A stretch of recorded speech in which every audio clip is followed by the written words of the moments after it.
Big Boss breaks all box office records in Hong Kong and in many countries around the world. Bruce realizes he has found his real home and moves his family to Hong Kong.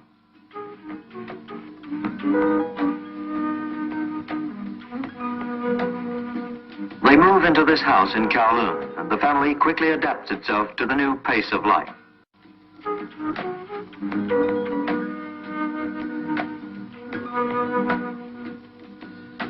Bruce takes his filming seriously, and it is soon impressed upon Brandon and Shannon that it would not be a good idea to disturb their father when he is preparing for a film.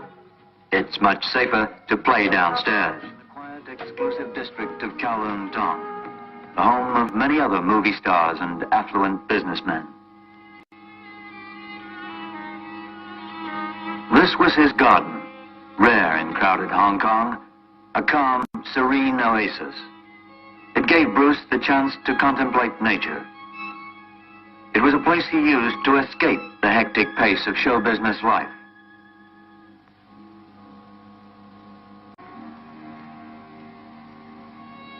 His home stands empty. Only memories of the past remain here.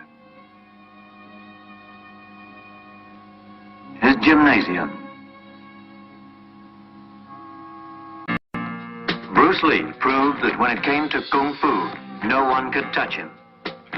But he never stopped trying to improve. He even designed his own exercise equipment to ensure it was exactly what he required. This gymnasium took 8 months to build, but it suited Bruce's specifications exactly. He may not be the last to own a private gym, but he was the first Kung Fu artist to do so in Hong Kong.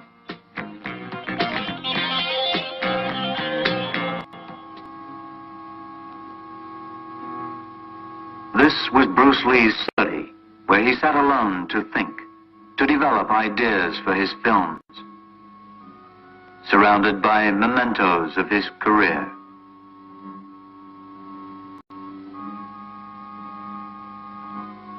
His stereo.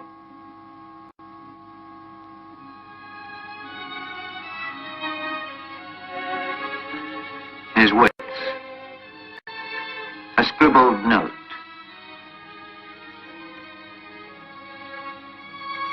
Paintings and posters.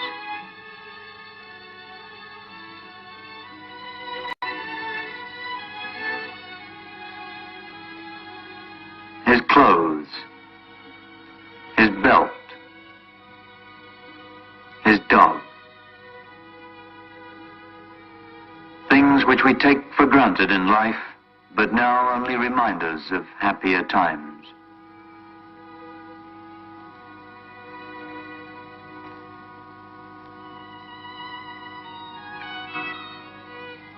His family decide to return to Seattle. Even his dog seems to know something is wrong, that the family is leaving. His master is dead.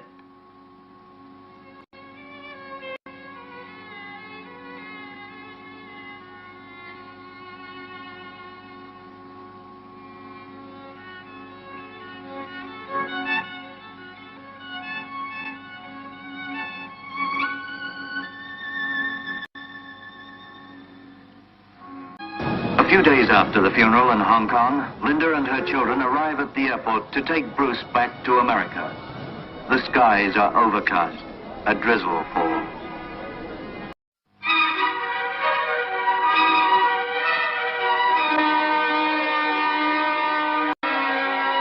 Bruce Lee, recognized king of Kung Fu, is dead. His wife, Linda, has taken him home to Seattle. As she sits in the plane on the long, lonely flight across the Pacific, a week after his tragic and untimely death, she reflects on the last few traumatic days in Hong Kong. Bruce's sudden death, the glare of publicity in which she had learned to live with Bruce, and the biggest funeral Hong Kong had seen for years. The long flight has given Linda time to think back on the last few days. But the arrival in Seattle throws her back into the tragedy and tears of her husband's death.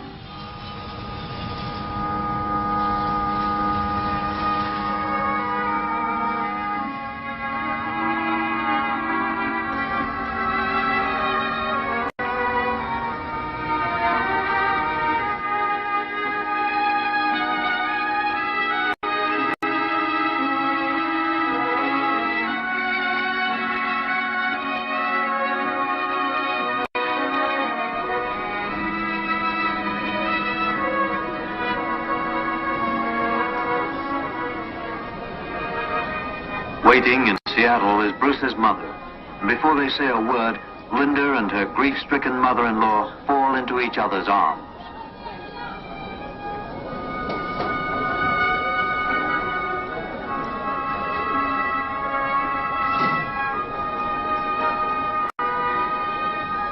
Friends and relatives offer a few words, knowing there is nothing they can really say to relieve the sorrow of these two women.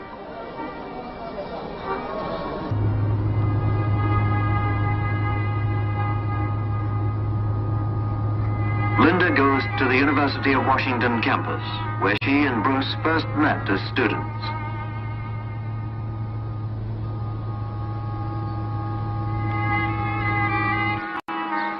She visits the quiet little corner where they used to sit together, laughing gaily and talking with friends, making plans for the future.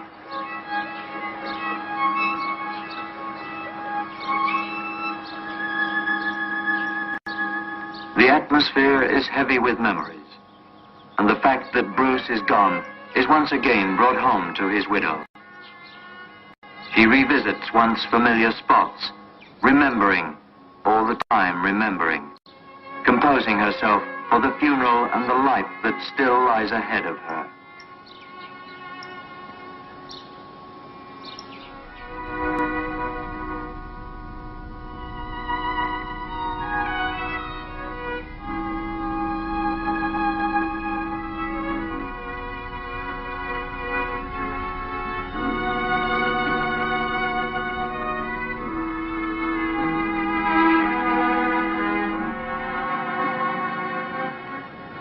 James Coburn delivers a short speech at the graveside.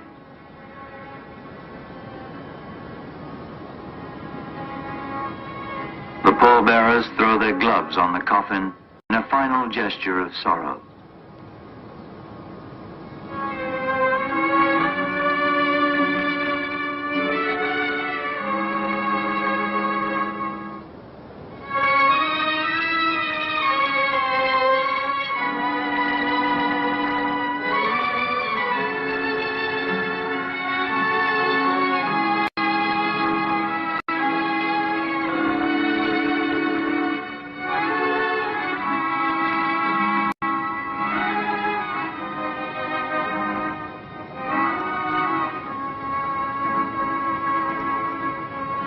Although the man, Bruce Lee, has been laid to rest, the legend he brought to the screen and to the world of martial arts will live on.